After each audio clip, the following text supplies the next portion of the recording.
We want to welcome all of you to Mule Day. How many people are here for the first time? Oh, that's good. Now, we want you to come back because this helps our sales tax significantly. And we, as a property owner, we're somewhat concerned about our property taxes increasing. So if you spend a lot of money while you're here and come back next year and spend a lot more money, we will be even gladder to have you.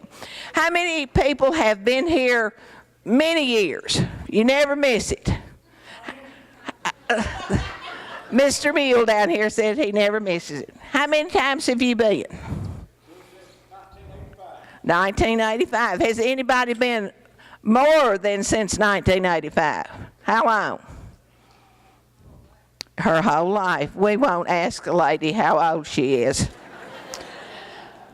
Mules are a very important part of our country's history. Most of you know that. Most of our forebears were farmers and they depended on the mules. The first mules in Murray County were down near Cross Bridges on the Webster Place.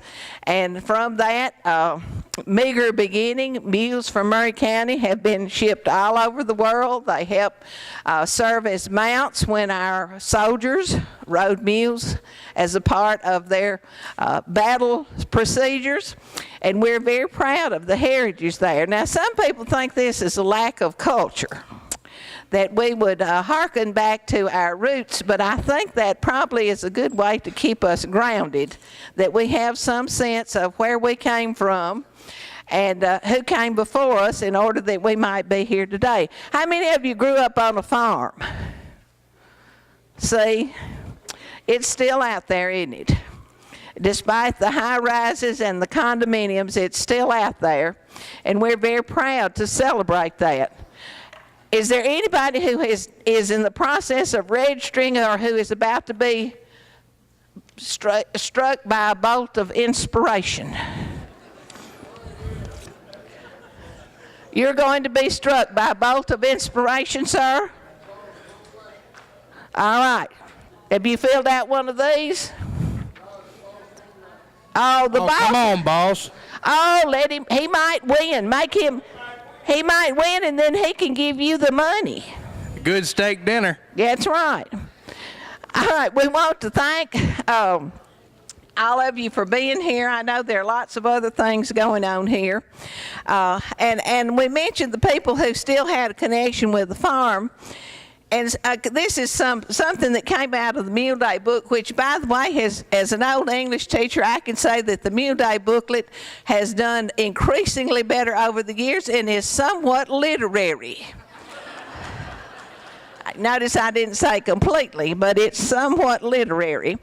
According to one of those little articles in there, in 1919, there were 26.5 million mules and horses in this country. By 1967, there were something like 10,000 mules. Isn't that something? What happened to change all that? You came here in one, the automobile. But now let us think about what's going on in this country now. How many of you have a horse you could ride to work? See, we may be going backwards in this country. We might be glad to have a mule or a horse that we can hitch ourselves up to and come to town. The Mule Day as we know it came from what was called Breeders' Day, when all the farmers came into town to trade stock and to buy new stock. And a good pair of mules could either make or break a farmer. And we had a mule in our house that my grandfather bought when my daddy was a little boy. And I want you to know that mule lived until I was almost through with college. And that mule's name was Hat. And one of these days, I'm going to do a study on mules' names, because I read somebody else had a mule named Hat, which seemed perfectly normal to me. But then if somebody else had one, there must be a story that goes with it. And when we were children on my grandmother's farm, we would ride the mule.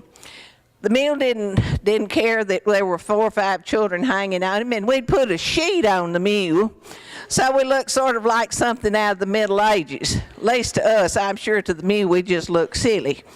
And one Sunday afternoon, my Aunt Margaret, who recently passed away, caught the mule for us. And two of my cousins and I rode the mule, and it was hot as blazes. And so we said, well, we'll just ride old Hat around. And we really must have cut quite a figure with that sheet flapping in the wind and that old mule. And we had done that many times.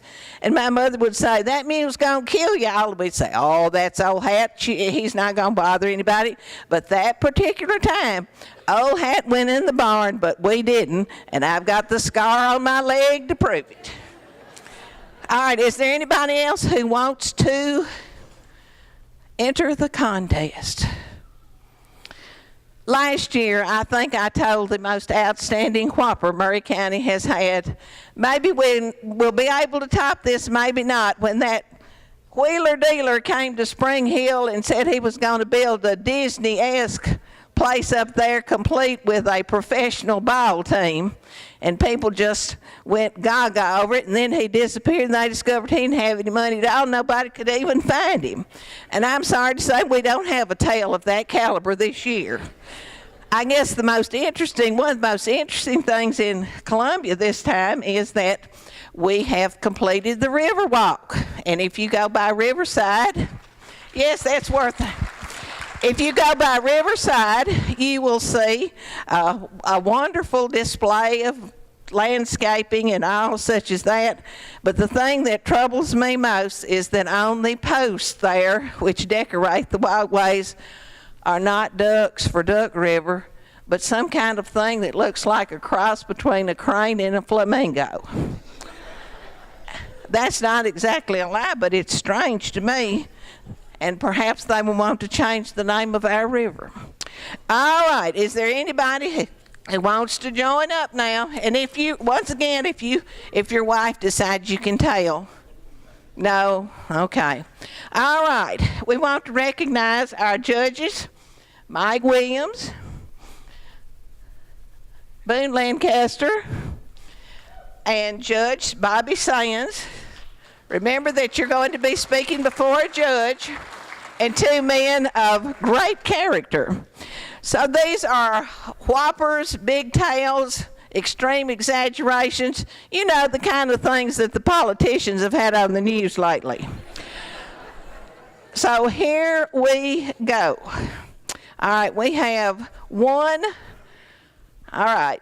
an honorary presenter. Several years ago, we had to do something because the same person was winning every year, and it sort of took the wind out of our sails. So we rewrote our course description, and now we're going to have Mr. Mann, Billy Mann, would you come up and tell one of your favorite tales? There he is. All right. And Mr. Mann is from... Goodwater, Alabama. Thank you. Bifocals didn't help. All right. Yeah. You might try that one. You've got this one warmed up, had you? I have. All right. It doesn't matter to me what I tell, because I can tell a lot of stories, but All right, pick out good. seem like the people like my Rendicilla story I told here several years ago. Y'all want to hear Rendicilla again? All right. How many of you ever watched T-Haw? Yeah, we got a lot of class here then. Amen. Oh, Archie Camel on there can tell a lot of stories, and I don't attempt to be half as good as he is, but I'll do a little version of his Rendicilla. Once upon a time in this corn country lived a beautiful princess, and her name was Rendicilla. Now, Rendicilla lived in the house with a ugly other and the two sad blisters. And in this same corn country was this certain Pransome Hens. And this Pransome Hens was going to have a bancy fall and invite all the reaple from Riles Mound, especially the pitch reaple. That's rich people now. Well, when Rendicilla heard about the bancy fall, she just cat down and cried. And while she was catting their shrine, a Gary Fatfather appeared to her, and she said, Rendicilla, why are you catting their shrine? Today is the day of the bancy fall. Well, Rendicilla just hobbed her sword out. She said, I cannot go to a bancy fall, have nothing to wear but ruddy dags. Said, what Princeton Hens would want to dance with a googly earl and rarity dags? So a Gary Godfather gave her a dutiful breast and 8 hike horses. And she said, Rendicilla, you better be out of there now by 12 midnight, or I'll turn you into a tumpkin. Well, when Rendicilla arrived at the Banshee Fall, the Princeton Hens came out to greet her because he'd been arching through a wooden hinder. It's a hidden window now. Well, Rendicilla and the Princeton Hens, they danced and they danced and they lily and fove. But when the clock struck 12, she straced down the rear, but when she breached the bottom, she slopped her dripper. Now, the next day, that Princeton Hens went all over this car and country looking for that beautiful princess that had slopped her dripper. He came to Rendicilla's house and he tried it on her ugly other, but it fitting did. He tried it on her 2 sad blisters and it fitting did. But he tried it on Rendicilla and it fit did. So Rendicilla and the Princeton Hens was married and just lived happily ever after. Now the story of the moral is this. If you're ever in a car and country and you go to a Banshee Fall and you want a Princeton Hens to loll in fove, well, you don't forget to slop your dripper.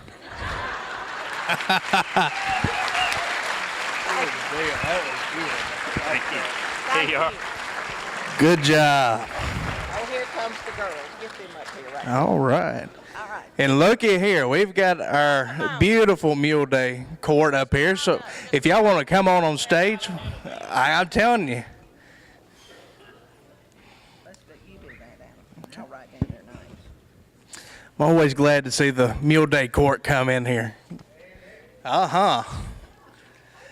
Not only are they good looking, give them a round. How are y'all? Y'all doing okay?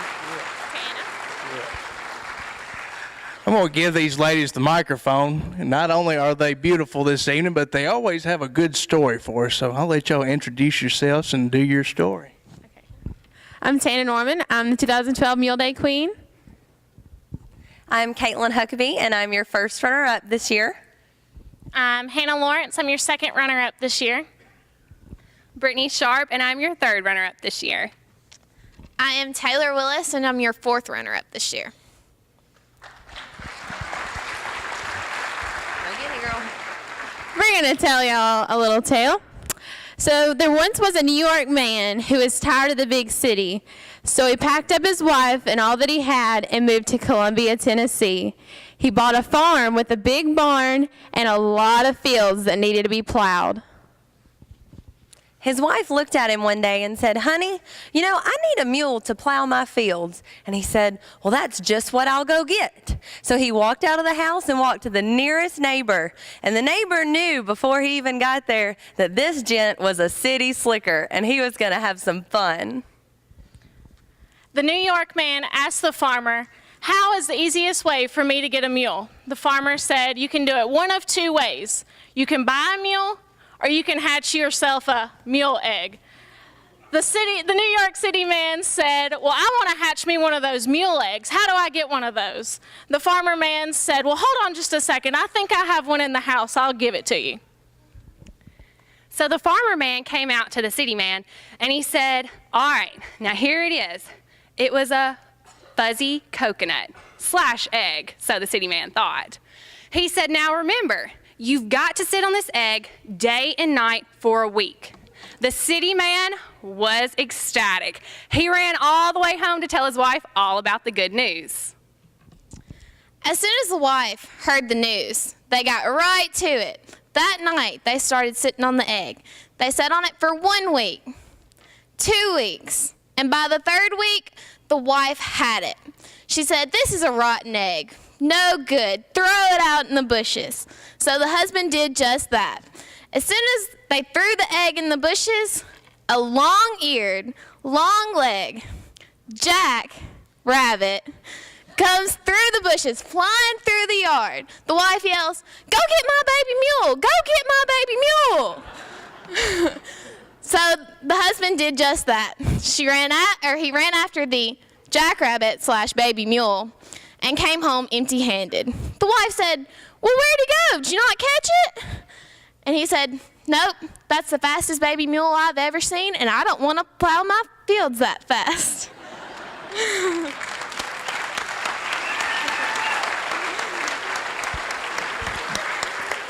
Good job, ladies. Appreciate y'all stopping by. Thank y'all.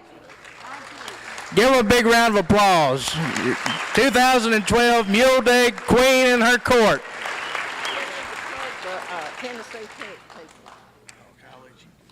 Okay, of course, you know we're here to make money. Let's just get right down to it. The Tennessee Tech folks, the alumni, are selling shirts and belt buckles and pins and I don't know what else, whatever will sell.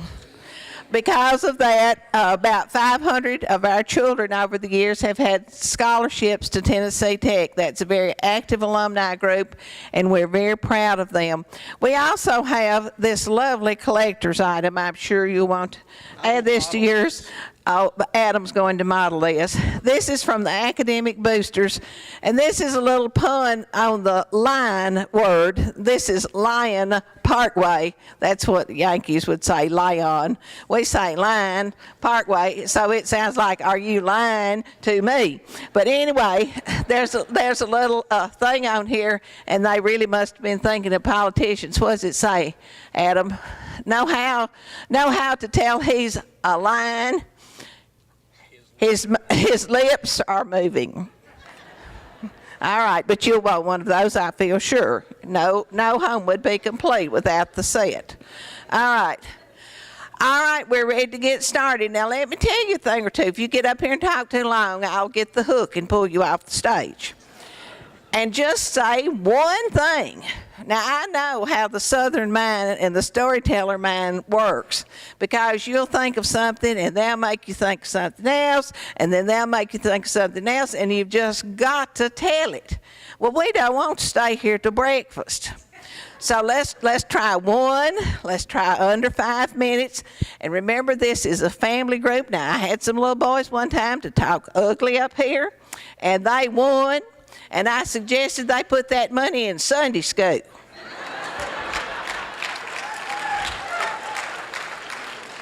Okay, so here we go. And you want to take that over to the judges? Okay, our first person is Mindy Mefford, who lives in Columbia. Where's Mindy? Come on down. This is her third Mule Day, although she lives in Columbia. She's not won before. And she evidently is a basketball player. Where do you go to school? She teaches at Randolph Howell. Well, that says a lot. I really am old. It's a middle-aged moment. I see some of my classmates back there. They can understand. What do you teach at Randolph Howell? I teach first grade at Randolph Howell Elementary School. I believe she's got the spunk for it. Okay, Mindy, take off.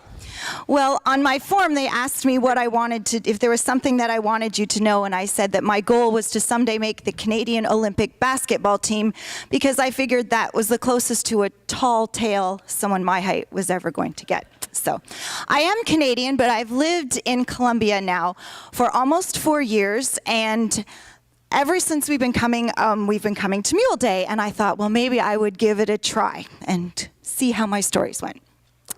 My husband travels a lot for his job, and so he has to be out of town, suffering for Dave Ramsey in exotic places like Arizona and Disney World and all those kinds of things. So while my husband is on the road, I'm left to carry on and get myself and our 2 children ready and off for the day. One morning, as I was getting ready to take my daughter and I to school, I went out and my car wouldn't start. Of course, this was not my fault. It was my husband's fault, who at the time was out of town. I frantically scrambled in my mind to try to remember the kinds of things he had told me to do when the car wouldn't start, and I stumbled upon the key. I called the tow truck. I didn't know what else to do. The tow truck came almost immediately, took my car, and I had to call my sister, and she took me to school. Once I got to school, I texted my husband, please call the garage and make sure my car gets fixed by tonight. He texted back, we'll take care of it. About half an hour later, I thought, I'm going to go and call the garage and see how my car is doing, where they promptly informed me that 2 of their lead mechanics were out with the flu, and my car would not be ready until at least the next day. This was extremely frustrating to me as I now had no car, 2 children to get many places, and myself to school. However, I was a cheerful, dutiful wife and texted my husband the happy message, "You will pay." Fast forward 3 days later, I still have no car, and I'm still texting my husband delightful, loving messages like, "Really? This will come out of your paycheck. Are you serious? The doghouse for you, Buster." Finally, I talked to him in person on the phone and said, "Christopher Ray Mefford, if I don't get my car today, you will pay in ways that will not be enjoyable." He assured me he would immediately take care of it, and within 10 minutes he phoned me back and said, "Mindy, the garage assures me that your car will be ready this afternoon." Fantastic. I'll believe it when I see it. 20 minutes later, I got a phone call from the garage assuring me, "Mrs. Mefford, we will take care of your car. It'll be ready by 3:30. I was amazed. I immediately called my husband to apologize, and then I said, "What did you say to them that made them finally get my car ready?" And my husband said to me, "Mindy, I just pleaded to them man to man. I said to the fellow in the garage, 'Brother, are you married?' And he assured me he was." My husband went on to say to him, "If my wife doesn't get her car back today, I will never enjoy her company again." I couldn't believe he'd said this to the man at the garage. I was mortified, but I was also thrilled I was getting my car back. So that evening after school, my sister drove me over to the garage. I proceeded to go in. I wanted to ask him if my husband had really said that, but I didn't really know how to broach that subject, so I decided to let it go. I got my keys and asked the gentleman, "Now, what was wrong with my car?" "Well, Mrs. Mefford," he said, "did you think to check the gas tank?" "The gas tank? Of course I checked the gas tank," I said to him. And he replied, "Well, ma'am, you were out of gas." And I wanted to say to him, "You're laughing at me for out of gas. You had it for 3 days and you couldn't figure it out?" But I decided to be a big girl, rise above it. I took my keys and proceeded to walk out the door. As I was going, I turned and said to the gentleman in the garage, "Have a good night, sir." He winked, gave me the old hi sign, and said, "Not as good a night as your husband's going to have."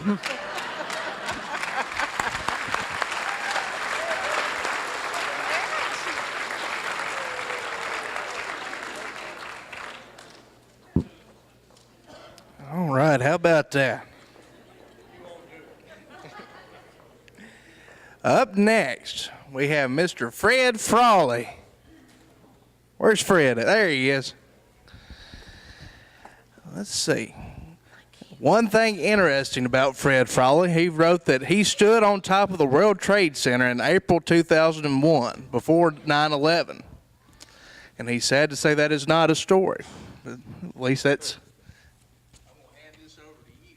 Thank you. I forgot to say, he's from the faraway town of Brentwood, Tennessee. Brentwood, Tennessee.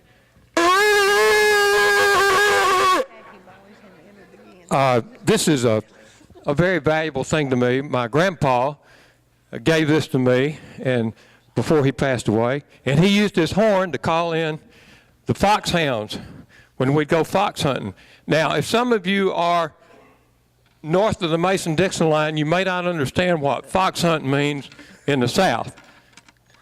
And if you're in the South and you're a fox hunter, well, then you know. But we go out in the woods, build a big fire, and let the dogs go. And it's actually a little bit like music appreciation. And as you hear your hound chasing that fox, then you can identify that dog, usually a walker hound. My grandpa had two. One was old Belle, and when she yelped after the fox at night when we were fox hunting, she kind of sounded like a bell. And then another dog my uncle had was Elvis, and he would sound like, and that's how you'd identify your dog when you go fox hunting. Well, I grew up in northwest Alabama, and every summer I got to come up to Murray County, go out on the farm with my grandpa, and spend 2 weeks. Grandpa had a rule. It's called work, earn, play. So the first week I was up, we worked. And this particular summer, our work was to tear down the barn. The barn was 50 years old. It was about to fall in, so we got out there and started working, tearing down that barn. And if we did good work that week, we got to go fox hunting the next week. But the very first day we were in there, my job was to pull up the planks off of the feed room floor. And when I did that, I looked down there, and there was some tracks. There were some fox tracks there. And I said, Grandpa, you're always telling me how good old Belle is and trailing the fox. Let's just get her out of the pen and put her on those tracks and see what happens. And he said, Freddie, this barn's 50 years old. There's no way that dog can track that fox. I said, Grandpa, please. And being a good grandpa, he caved in to his grandson, and we went and got old Belle. And sure enough, Belle went down in there, and she let out a howl. And tore out of that barn right for the cornfield. Well, when she got for the cornfield, instead of running up and down the rows, she was running around in circles and jumping here and there. And I said, Grandpa, what's going on? And he said, well, you see, 50 years ago, that cornfield wasn't there. And there was a woods there. And Belle's just after those tracks trying to lay them out to see if she can follow that fox. Well, the next thing that happened really frightened Grandpa and I, because Belle was heading right for the pond. And Grandpa said, oh my goodness, she's going to drown. And sure enough, she went up over that dirt bank pound right in the water. See, that pond was built about 30 years ago, and those tracks were 50 years old. But Belle was doing okay. Every once in a while, a little bubble would come out of that pond, and it would pop, and it kind of sounded like, burp, burp, burp. And sure enough, old Belle came out the other end of that pond, and she shook that water off, and she took off again. But there was still some bubbles coming out of there. Got a little confusing there. Then she went up over the hill, and we didn't hear her. We kind of lost her. And Grandpa went and got that foxhorn, and he blew, and she didn't come in. And he said, Freddie, I don't know where in the world she's gone. And he laid his shirt down, pulled it off, just had his T-shirt on. He said, maybe she'll come back tonight. Well, the next morning we went out, and the shirt was there, but there wasn't a dog laying on it. And we went around to all the neighbors, and nobody'd seen Belle. And Grandpa said, well, that was the best foxhound I've ever had. I guess she's gone. Well, we tore that barn down, but we still had another week left. And Grandpa got a call that weekend on the phone, and he said, A.B. Cochran. Yes, sir. You're the sheriff of Atlanta, Georgia. Yes, sir, I do have a dog named Belle. You've got a dog, a foxhound up there with a collar on it that says Belle and my name and phone number. That's got to be her. Well, tell me what happened. Well, the sheriff said, well, we had a break-in down in a lower part of town. There was a consignment store down there, and we came on into the store, and nothing was wrong with the cash register. And we went in the back there, and there was a coat tree up there that had an old fox coat on it. And that dog was a tree in that. Well, he said, sir, I want to get my dog back. How much would it cost to get her home? My old truck won't make it to Atlanta, Georgia. And he said, well, we can put her on a kennel flight out of Atlanta to Nashville. Well, my truck will make it up to Nashville, probably, Grandpa said. Well, how much would that cost me? Grandpa asked. $400? Good gracious, that's a good dog, but I don't know that I want to pay $400 for. Just turn her out, I guess. And by the way, my wife, Rhodey, she's always wanted one of those fox coats. How much would it cost to, say, put it in a box and send it just ground travel by the postman? Well, the sheriff said, well, it'd be $20 for the coat and $20 to ship it. Grandpa said, I'll send you a special delivery check for $40. Well, the next week we did go fox hunting with some friends around the farms there, but we didn't have old Bell. And it was time for me to go back to Alabama. It was a Saturday. Grandpa was going to bring me into the Greyhound bus station. And just before we got in the car, we seen the mailman coming down the road. And right behind the mailman, about 40 yards, guess who it was? It was old Bell. Well, no, Bell never hunted after that anymore.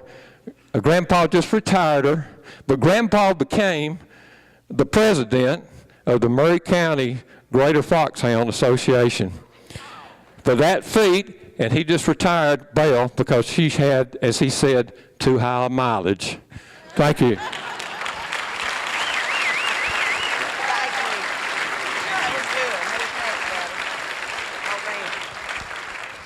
Okay, next we have Randy. We'll have to take off. That's taking up too much time. All right. Randy Stanfield,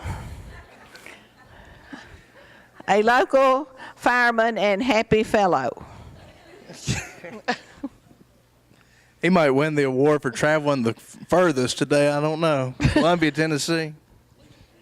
At least 2 miles. He came at least 2 miles. Good evening, good evening. Story's about a cousin of mine. I got a call back a few years ago, cousin Arnold. Arnold's gone now. He's a strange little fella. He was a vet, World War II vet. He'd won a medal for bravery and a Purple Heart while he was over there, and actually met his wife Ethel in the hospital while he was in the hospital over there. He's funny about them medals. He wouldn't let nobody touch him. He kept them locked away. He'd bring them out and let us see them when he told us the story to us when we was kids. But he never would let nobody touch them. He'd always lock them back up. Well, day I got over there, Ethel wasn't there. He walks up and told me to sit down, and sat down there. He reached behind his old chair, handed me them medals. I said, Arnold, I said, what do you want? He said, I want you to have them. He said, I said, what about Ethel? He said, no, I don't want Ethel to have them. I'm going to be gone someday, and I don't want her to have them. He said, let me tell you the story about them medals.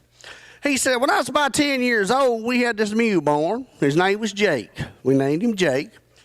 He, big old mule, big old mule. I was the first human he ever seen, and he took a liking to me, and I guess I was the only human he ever did like. Said, him and Daddy never got along, never got along. So I turned 18, got drafted, and left old Jake behind. Went to basic training. I guess Jake kicked Daddy just one too many times, and Daddy sold Jake. He sent me a letter and told me, I was so sorry. I thought I never would see Jake again. When our unit got picked to go to Sicily, I was getting off the landing craft, walking up the beach, and one of my buddies hollered at me. I hollered back, and all of a sudden I heard this awful commotion. I heard a mule braying. It was the pack mules, and I looked up, and here come Jake. Couldn't believe it. And he's dragging this little fella along behind him. Little fella from Brooklyn. This guy reached up to hit Jake, and I told him, boy, you hit that mule, and me and you gonna fight. That guy lit into cussing me with words I never even heard before from him, him being from Brooklyn. So about that time, his captain walked up before we fought and said, what's going on here? Well, I told him, I said, this is my mule, and I'm from Tennessee. He said, well, I bet you do a better job of this mules than this guy from Brooklyn. He said, give up the guy your rifle. So I gave the guy my rifle and said, the guy from Brooklyn said, well, I'll tell you what, I'd rather go up on the line and get shot at and move this or that blanky blank mule again. So we was about the 10th trip on up the mountains carrying the food and supplies and things up to them men, you know. We went up through there, and that's about when it happened. I come up behind my platoon there, and they were pinned down to this German machine gun nest. So I stopped there, and I wrapped the lead around my arm, tied it around my arm, and taking the business and holding Jake there. All of a sudden, there was this bullet come flying off out of there and hit a rock behind us, and it bounced off there and went under Jake's pack saddle. Well, Jake didn't like that. That thing was hot and it hurt. Didn't really hurt him that bad, but he didn't want that. He didn't like it. He lit off up there, and here we went, dragging me right along. Said we ended up right up through the middle of that battle. Them guys, they just were in such shock that they just quit firing. they just everybody was laughing. Said my guy said I looked like a little green Superman being pulled in behind old Jake. Said we got up there, and it's like old Jake knew where that bullet come from, and he was going to get revenge. He jumped over the middle of that German machine gun nest and begun to braying and kicking, and it was just awful. He said I reached down and got my 45, was going to try to get in a shot myself, and all I done was shoot a rock. Bounced off and hit me in the tush. That's how I got the Purple Heart. He said I was too ashamed to tell him. Said and them other Germans in that other foxhole, they was laughing so hard that our guys just walked up and captured them without a shot. They come over there and captured the ones in mine, the ones that were still conscious, and took me to the hospital, and that's where I met Ethel, and you know that story. He said, I said, Arnold, I said, now, what about Jake? I said, what happened to him? He said, well, they took him back down to camp, and he recuperated, and said later they put him back to work, and said one of the guys reached over, he was trying to put his pack saddle on him, he hit that sore spot, he kicked that poor old PW in the head. It took him 2 days to wake up, and then he ran off and went up in, I guess he's still up in them, he lived the rest of his life up in them old mountains happy, I guess.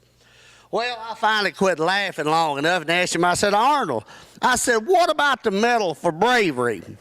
He said, well, pull the cover of that little box that medal's in up. It's engraved. He said, that'll explain things. The lieutenant in the platoon gave me the medal.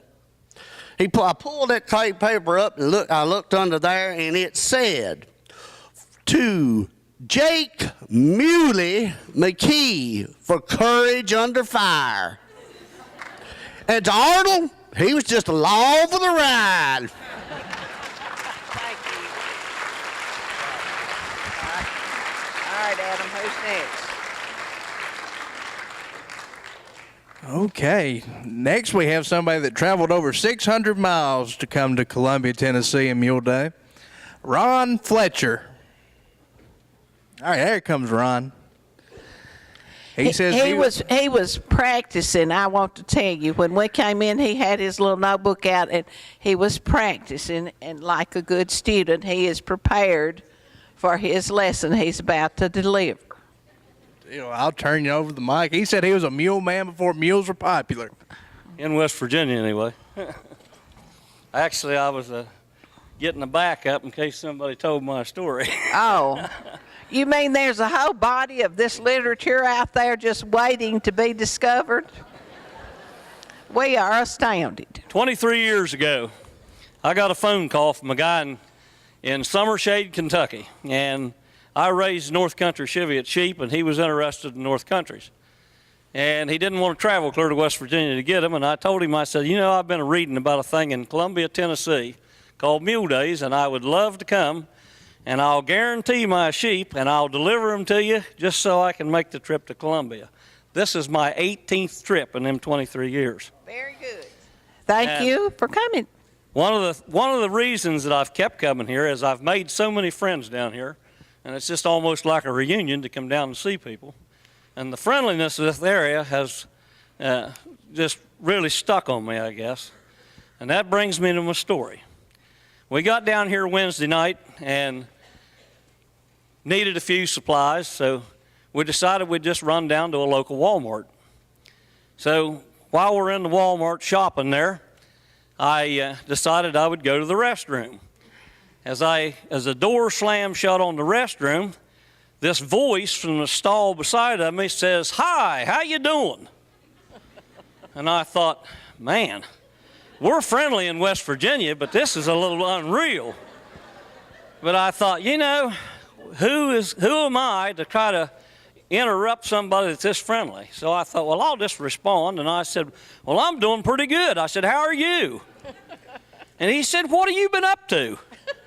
And I said, me and some of my buddies come down to enjoy the Mule Day festivities. He said, do you mind if I come over? And I thought, oh my. So I said kind of rough, like I said, buddy, I'm kind of busy over here. I don't think so. Got real quiet for just a minute, and I heard the guy say, listen, I'm going to have to call you back. There's some idiot in the next stall answering all my questions.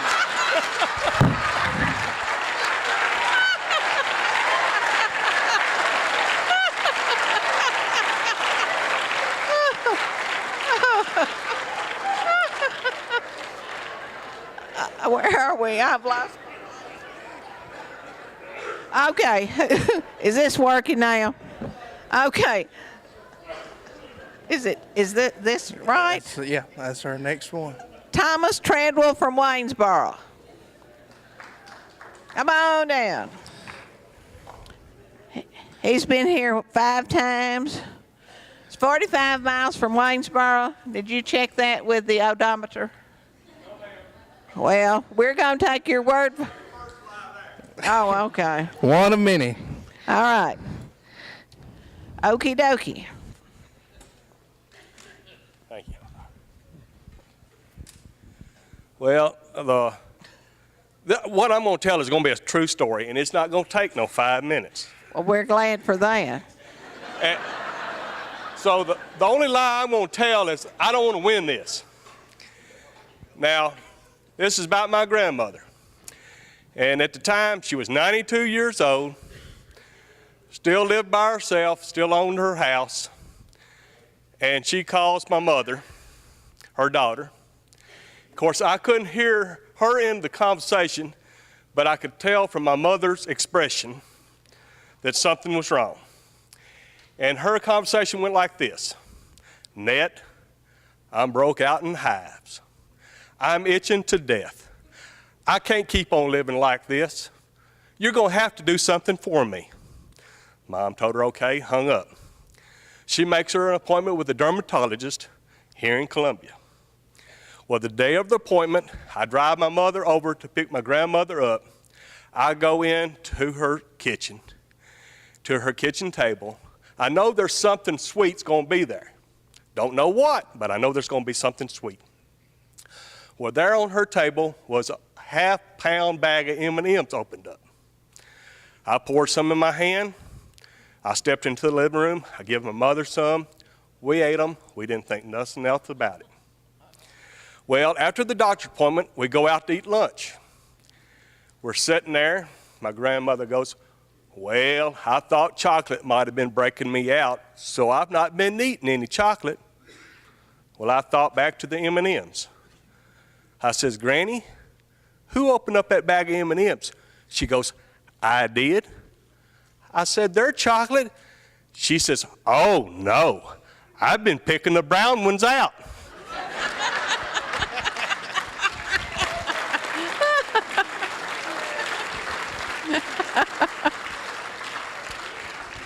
Oh, we should hope to be such a grandmother. Okay. Is that all the adults? Is there anybody else who's had a great pang of inspiration?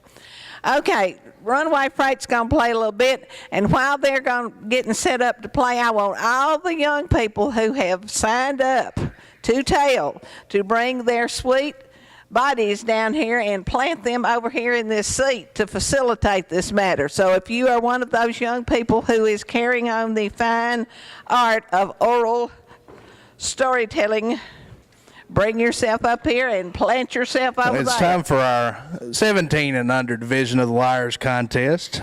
Let's see, and our first liar, a storyteller rather, is Mr. Jay Parker. From Alamo. Alamo, Tennessee. Jay Parker. Here he comes. I think that's working now. Is it working? I think the batteries. Come on up here, Jay. Jay loves baseball. Okay, what grade are you in, Jay? Fifth grade. 5th grade. Let me give you a mic. Well, I'm a little new at this, so one day. Far back. Some of us are hard of hearing. Get look like, and then talk like this. Talk really big so they can hear you. Not quite like that, but you know what I mean. Okay, well, one day I was at my friend's house, and he asked me to go with him to his baseball practice. So I was like, yeah, sure, I want to see how you do. So we got there, and then I was sitting there watching him play. So, I love baseball. And the coach said, will you help us play? I run the bases for me. So I was on second base. My friend sitting there giving me a thumbs up. I was like, all right. So the third baseman threw the ball, hit me right in the side of the face, and I looked at the baseman. His face dropped, and then the coach hit the ball. It flew in center field where my friend is. And then I was running to third base, and the third baseman was sitting right there in the running lane. So I smacked him down. And then we was on the way home, and then he's like, "That's my best friend. Why'd you do that?" I was like, "Well, he was in the way, so I had to get him out of the way." And then he said, "Well, watch your back." Next day, I wake up, he done painted my whole face. And then I was like, "Why'd you do that?" He said, "My mom told me to." Good job. That one working. All right, is this working? I think so. It's working. Okay, Jesse Penrod from Culleoka. My hometown, Culleoka, Tennessee. Famous for its cantaloupes, which were sent all over the country. Unfortunately, we've lost the original seed. So one day, I was walking along in my field looking for fresh soil for my corn garden when I found a glowing cow patty. So I used it for my garden. A couple days later, I went back to check on my garden and see how the corn was doing when I figured out the corn had grown all the way up to the clouds. I couldn't cut it down, so I decided to climb it. When I got to the top, I saw a huge barn. So I saw nothing wrong with it, so I went over there. I checked in all the stalls, and when I came to the last one, I saw a mule. He was facing the wall, so I couldn't see his face. I went over to stroke his back when a huge voice said, "Why are you touching my muley corn?" I had no idea why he said that, and then the mule turned around, and he had a huge horn sticking out of his head. And, by the way, he had the biggest ears I have ever seen, about as big as that flag right there. I jumped on the mule as soon as I could, before the huge farmer, I guess, tried to grab me. He sprinted out of the barn, and before I could stop him from running off the clouds, well, he ran off the clouds. And before I hit the ground, I was screaming and yelling when the mule used his huge ears to catch the wind and glide down. We landed safely, and I was pleading to the giant not to hurt me, and I'd give the mule back. But the mule said, "Hey, I can help you," when he shot a huge laser out of its horn and killed the giant right on the spot. I decided to name the mule Fred right then. He was my best friend for all eternity, named Fred. But there was a side factor to it. I had to feed him and care for him and all of that kind of stuff. So after I did it, he had waste product, which all of us know what I'm talking about. And it was kind of glowing like that cow You're patty. getting close there. Yes, ma'am. But instead of it, oops, where was I? Oh yeah, the cow patty was glowing, kind of like the cow patty, or the mule patty was glowing, kind of like the cow patty that I found in the field earlier. But right then, I realized that it was pure gold. So from that point on, I was the richest guy in Culleoka.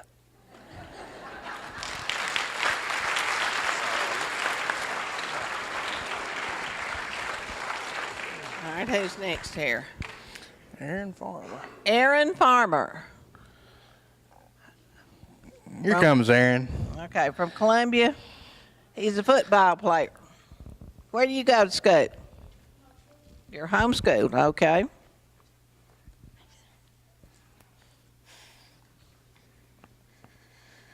Long ago there lived a farmer who had all sorts of animals, but his favorite animal was his mule. He treated his mule specially because he loved it dearly. He cleaned its stall out every day and he gave it treats. Well, one day he went to go ride his mule, but when he took the mule out of its stall, it kicked him and knocked him into mud. And that got the farmer so mad that the farmer kicked the mule. You can tell by just looking at the farmer that the farmer was furious, or the mule was furious. So the mule once again kicked the farmer and left a huge bruise on his leg. So after that, the farmer did not treat it well. He only cleaned its stall out once every 2 weeks, and instead of giving its treats on the ground where he can eat it, he put the treats on the top of the stall, knowing that the mule could not get him. One day the farmer was walking around the stall when he noticed that the treats were gone, and he wanted to know what ate them. So once again, he put the treats on the top of the stall, but he stayed to see how they were eaten. He noticed that the farmer walked up to the wall in the stall, and the mule kicked the wall, knocking all the treats down, and the mule ate them all up. Well, the farmer saw how intelligent his mule was, so he thought that he should call the whole city over, people with or without meals, and the people without meals can watch the people with meals have events to see which meals were better. Well, the farmer saw that people had such a great time that he should call them to come next year. And the word had gotten out. So the next year, not just people from around the city came, people from all around the country came. And the farmer saw that they had so much fun that he thought that he should have it next year. He thought he should have it all year round. But he thought, I shouldn't just call it a fair. I should call it something special. He thought, well, if it's about meals, I should call it Mule Day. And that's how Mule Day was created. Good job.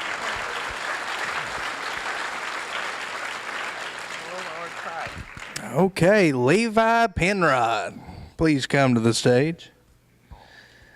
He's attended 12 Mule Days in his short life here.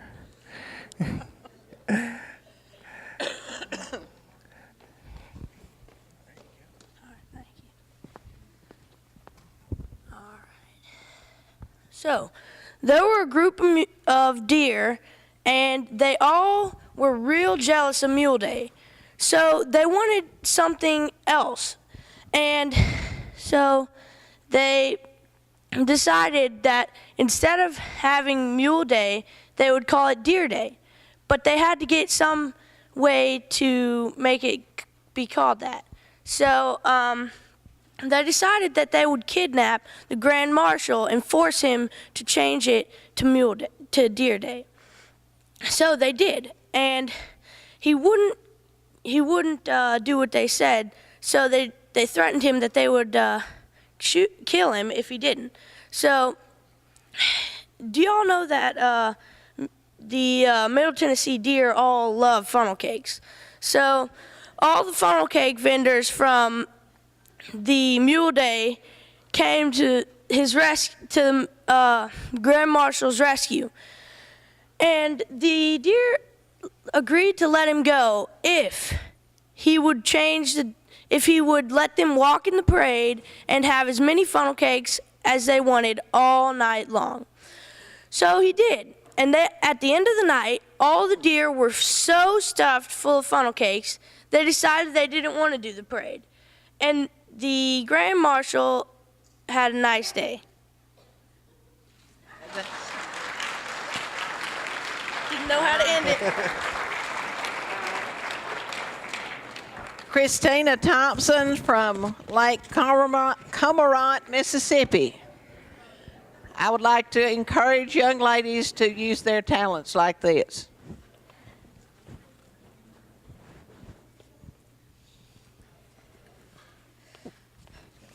My name's Christina. Hello. My name's Christina Thompson, and I'm from Mississippi. And one day, me and my dad went fishing in the Arcabella Lake. Well, we got a big old hook and a big old piece of meat, about the size of a cow thigh. And we threw it in, and we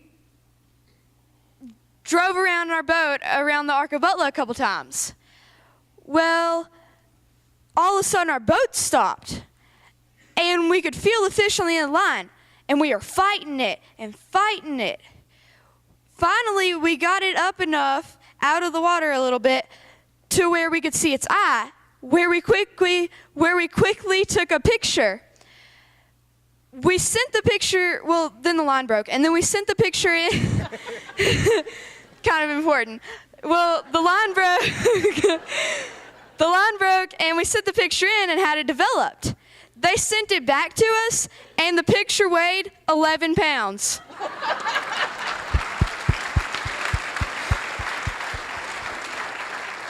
As my friend Charlie Elmore would say, if I'm lying, I'm dying.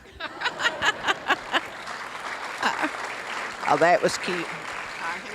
Well, my dad's in the audience tonight. That sounds like one of his fishing stories. Okay. William Frawley.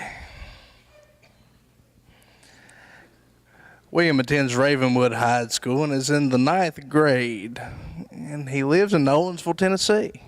A 50-mile journey to Columbia this evening. Something like that. You didn't measure it? I forgot your ruler. How y'all doing tonight? Good.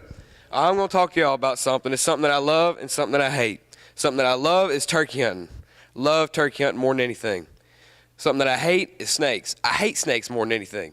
So one day, I'm out hunting in Fairview with my buddy, and it was last year, right after a tornado blew through, and I'm leaning up against this big oak tree that fell down.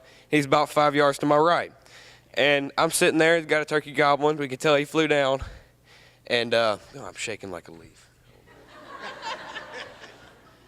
And he flew down, and I look over at him, kind of give him a head nod like something's about to happen. We're going to kill this turkey. And he looks back at me. He does that double take. You know what I'm talking about? He does that. And I'm like, what, am I here? Am I good? And he picked that gun up and pointed it right at my head. Yeah, my face looked just like that. And so I'm sitting there looking at him, and let me tell you something. You get looking down a gun barrel, and God forbid that happen. You get looking down a gun barrel, it looks like a big old stovepipe, just looking bigger and bigger as you're looking down it. And I'm thinking, what is he doing? He said, William, hit the ground. And when somebody's got a gun pointed at him, you do what they say do. And so I lean over and hit the ground. Right as soon as I hit the ground, he pulls that trigger, and an 8-foot rattlesnake rolls off that log. We get walking back to the truck. Of course, I'm scared half to death. And every time I hit a limb, a vine, or something, I'd catch myself 50 yards down the road, just run as fast as I could. Is that a true story? You what? Is that a true story? Okay. Jacob Frawley. Y'all must be kin.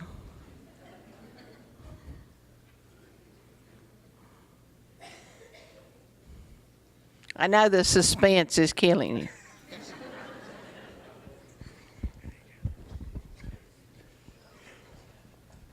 Driving up here tonight from Nolensville, I told a different story to my granddad. Just kind of go over and make sure we know what we're doing. I'm about to embarrass the heck out of him. He was a student here at Central High School for 8 years.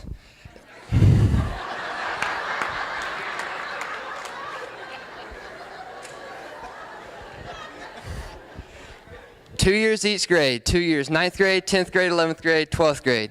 Finally, second year, 12th grade, his principal calls him down and is like, Freddie, we need to graduate you.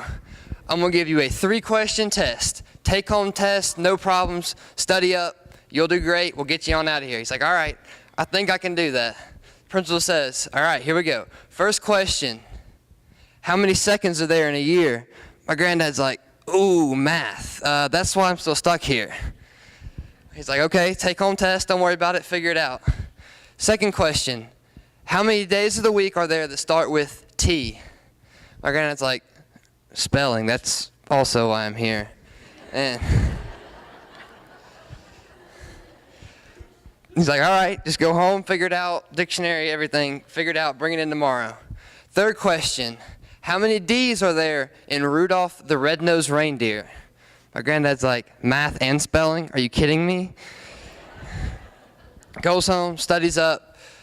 Next day comes in, knocks on the principal's door, goes down there, and they talk for a little bit, trying to figure out how everything's doing. And he says, all right, you ready for your test? He's like, yes, sir, I think so. He's like, first question, how many seconds are there in a year?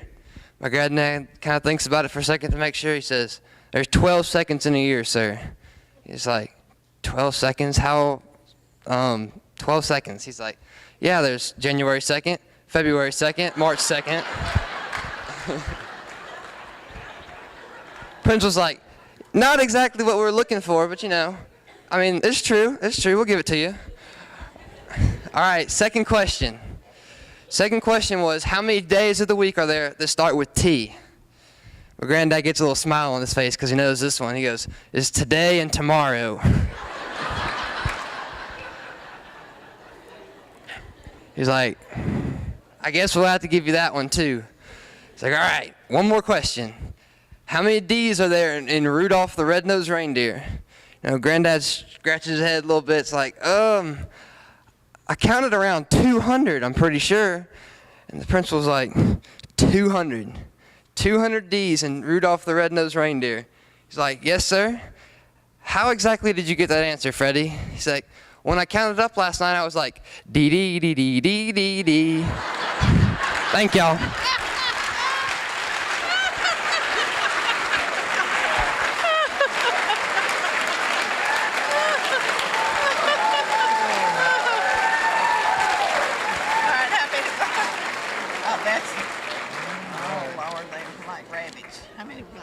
Yeah, three more. Oh, okay. Okay, Zach Penrod. This is Zach's 7th Mule Day.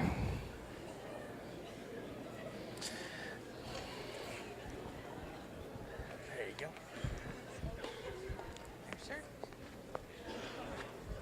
go. Okay, one day I was being asked by this lady if she wanted to have me as Grand Marshal.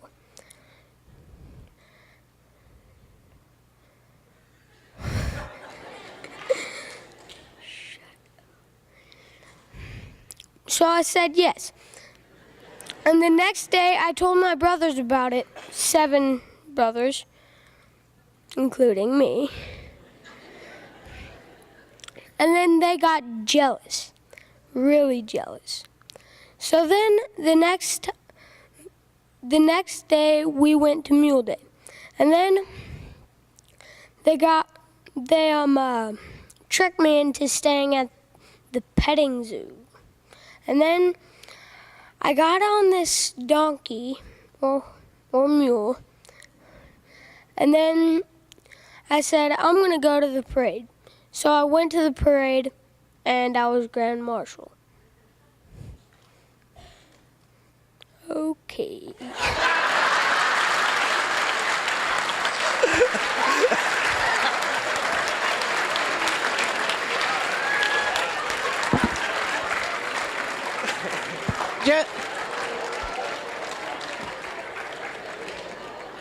Just think how much better all these political speeches would be when they stopped. If they stopped when they ran out of ammunition. Just stop. Okay, who's next? Another Penrod this evening. We have Lacey Penrod. Lacey is in kindergarten, so let's give her a big round of applause. Might be our youngest contestant. Are you the chaperone? All right. Come on up here, Lacey. Here you go. I had a little chicken and it wouldn't lay an egg. So I poured hot water down her leg. The little chicken cried and the little chicken begged. And the little chicken laid me a hard-boiled egg.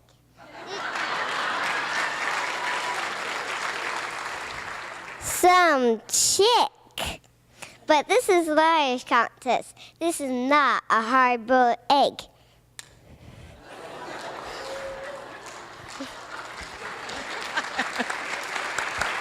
All right, thank you. All right, Grayson Penrod. Is egg good for tile floors? Makes them shine. That might be a new line of work for you.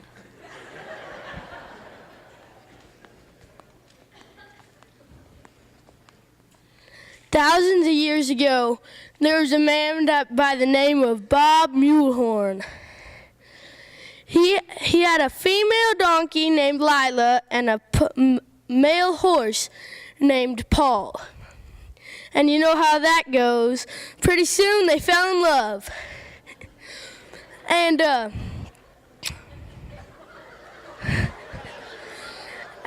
one day they were in the pasture just right outside of the barnyard, and Paul said, "Lila, I can't take it no more. Will you marry me?"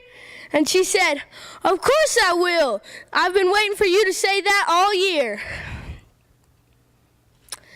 And every night they'd meet in Paul's stall. But one night, Farmer Bob came in to check on Lila. When he saw no trace of her, Farmer Bob went over to Paul's stall, when he found a secret hatch door wide open. He looked down in it and he saw the most beautiful sight, the ears of Lila and the face of Paul. 2 years later,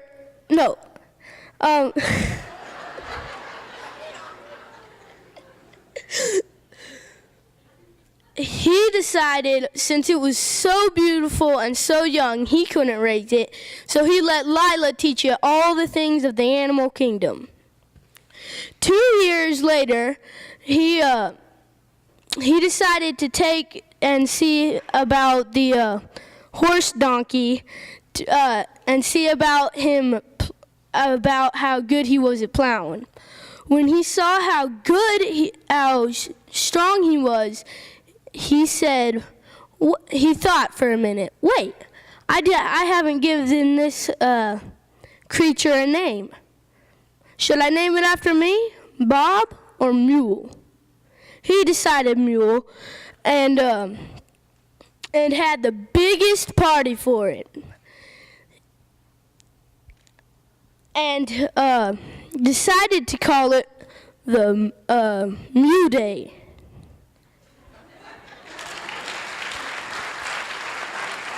All right. That's all of our contestants. That's it, and we thank all of you. We're especially interested in these young people learning the value of the oral tradition. And when we get too old to do this, maybe some of them can. All right, we'll have a little more music while our judges tally up their recommendations here. You're ready, Miss Hickman. Okay, here we go. You go. Okay. In your adult division of the Liars Contest, third place, Mindy Mefford. Okay, come on down. Where's Mindy? Here she comes. They give us, what they do, the checks. Oh, okay. Okay, y'all hang around. So Susan is here from the Daily Herald. Thank you, Susan. So we can get a picture. You can come on up here. Yeah, and thank you to the television channels and the radio for airing us tonight. WMCP, yes. They tell me that WMCP plays these vintage tapes. Perhaps they would sell you one if you had a little money. Okay. All right, third place, Mindy Mefford. All right, thank you, my dear. Second place, Fred Frawley. All right. Where's the thing?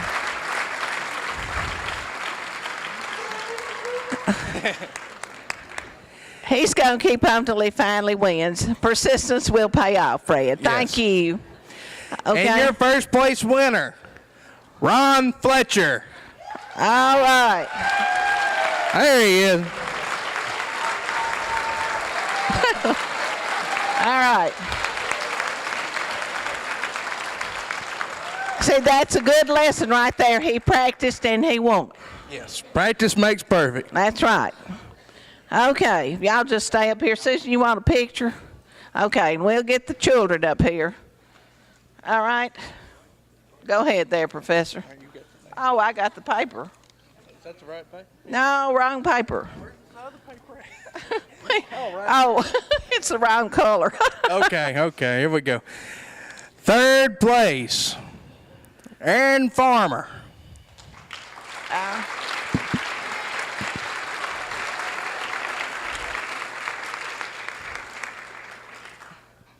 Congratulations. All right. Second place, Jesse Penrod.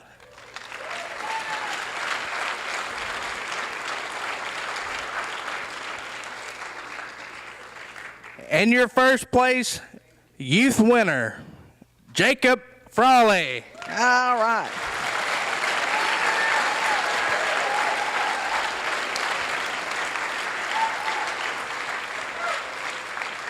Congratulations. We want, go ahead, Adam. Let's give all of our winners one more big round of applause.